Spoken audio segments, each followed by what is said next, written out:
I went into 2021 with the highest hopes for everything. COVID was gonna disappear, we were gonna get some great ass movie releases, but I came out looking like this.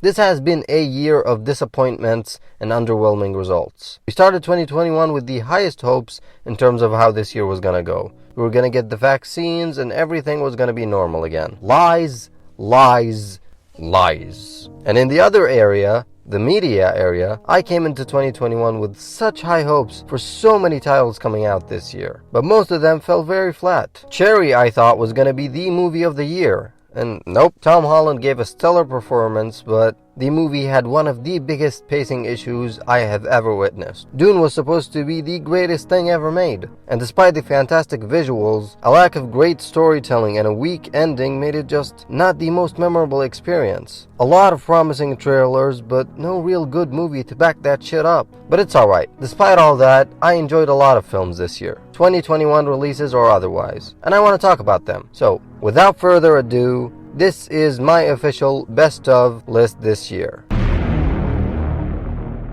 Nobody is what you get when you strip down all the bullshit, you forget about the overanalyzed characters, the complex story, and you just focused on the task at hand. Bob Odenkirk was a perfect choice to play Hutch Mansell, a former spy who's living a simple, boring life with his family. Everybody views him as the weakling, until he shows his true colors. Not the most complex premise for an action movie, or an original one for that matter, and it doesn't have to be. This movie removes all that BS and focuses on one simple thing: badass shit. And you don't fucking do that.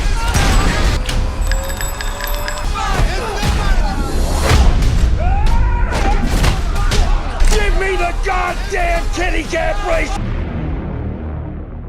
Going into this year in January, I found a little gem of a show on HBO Max called Succession. This is a show about an obnoxious rich family, all of them trying to get the one thing they all crave the most: power. The show is very simple in production. Most of the time it is just a group of people sitting in a room talking. That's it. None of that sounds very nice, but trust me, it is. The show's writing is so goddamn good, you can't help but sit there and wait for what the characters will say next. What up, motherfuckers? I'm driving my grandpa down for Thanksgiving. Oh, Greg, fuck your grandpa. Yeah. Dead cat on the table. The show is essentially a characters study. Characters. Not one, but many. And it does such a good job at fleshing all of them out. But I gotta warn you, none of these people are good. All of the characters in this show are really unlikable. So you're probably not gonna have anyone to relate to. But the show is still really good. The only reason why I put it at 9 is because season 3 was just a little bit lower in quality. It's still fantastic, I just don't think it's lived up to its predecessors. Like nobody, Boss Level strips these action movies down to their essentials. This is a time loop movie. Now I know, you're sick of these movies. But trust me, this one's different. I never knew about it until one day I was just sitting around, scrolling through Amazon Prime, and found that badass title. I googled it, saw some nice reviews. I was like, yeah, sure, why not? And I came out the other end blown away by the sheer badassery this movie had to offer. It has a nice plot and some decent character development, but you're not there for that. You're there to see Frank Grillo die over and over and over again like he's in a fucking video game and trying to beat it. And every time he dies, he gets better and better. He learns the exact moves of every enemy ahead by dying countless times. It's basically Dark Souls.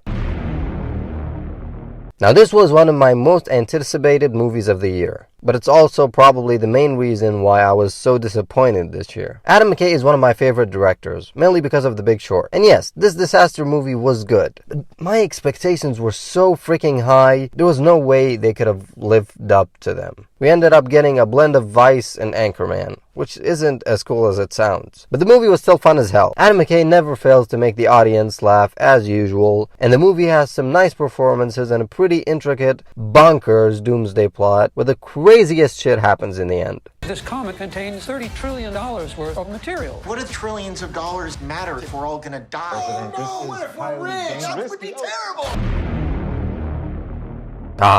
A real send-off. No Time to Die was fantastic. I don't have much to say about it except Daniel Craig was awesome. Great character development, incredibly bad villain. Yeah, sorry, they really messed the mark on this one. But just an awesome send-off to the character we've all been watching for the past 15 years and falling in love with. one that rivals the likes of Iron Man and Wolverine, a send-off that Daniel Craig truly deserves.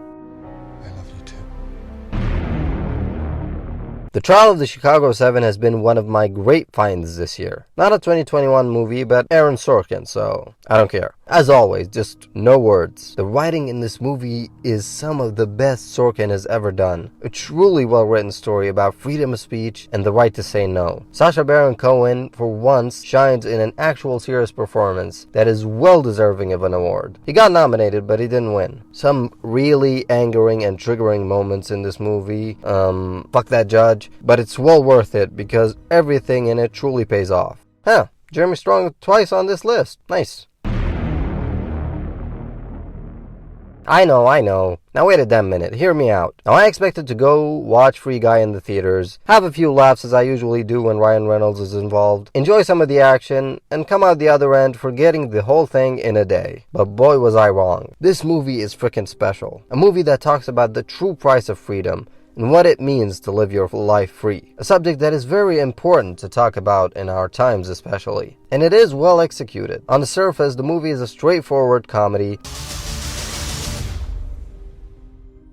but underneath, there's some real substance in there. Man, I almost cried during that scene when Guy flips out when he finds out he's not a real person. Hold on a second, just stop for a second. I want to make sure that I'm getting this straight. I just want to fully understand here. So, I'm fake. And I never cry in movies, except for Marley and Me. That shit kills me every time. I'm not gonna talk about it that much because I want to make a whole video about this movie, but yeah, watch it. Time and time again, I come back to this masterpiece, and I revel at this thing. One of the most well-executed war films I have ever seen. 1917 is Sam Mendes going really personal and making his best movie yet. A movie that came out in a year where so many great things were coming out, and yet still managed to shine its way through. What is, in my opinion, just about the greatest war movie ever made. Get there in time. We will lose 1,600 men. Spider-Man No Way Home was real art. It wasn't just another generic blockbuster CBM like so many out there, like how even its predecessors were. This movie was truly a work of art. Strip down all that nostalgia, all the fan service, all the tributes, and you got a real Peter Parker story there that has nothing to do with all of that. Peter Parker goes into this movie a mere child and comes out the other end a grown man learning the true meaning and consequences for trying to do the right thing. It was all just breathtaking. And that opening camera work in the first 10 minutes of the movie just really shows you how John Watts is stepping it up and not being a boring director as people usually call him. Really capturing the stress of what's going on from Peter's perspective. It's a style I have never seen in an MCU movie before. Thank you. I truly thank you for this. He's all that. Absolute masterpiece, baby. The best movie ever made. I love you, Addison Rae.